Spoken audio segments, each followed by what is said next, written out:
So my second utility spot, Daniel Schuster loves this guy, Bryson Stott. Bryson Stott's kind of a dog sometimes. I give him a B, though. But I'm going to run through my bench just in general so you can kind of grade my bench. Sal Stewart, Sam. Absolutely high upside. I like it. B+. Dalton Varsho, Colt Keith. Okay.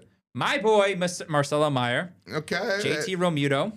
and Victor Scott just for stolen bases Just for and stolen bases only. I love that. What do we got for pitching? Well, first of all, we do NA spots, so players that can, out there in the minors. I picked up J.J. Weatherholt, Absolute stud. One Travis of the top Bazzana. 25. Yep, he's up there. Jet Williams, Oh, and Walker Jenkins. That's my. wow. All good. Yeah. All good. All right. good players. Here's my pitchers, and you might think it's a little weak, but I have some of my dogs. My number 1 starter, Chris Sale. Dog.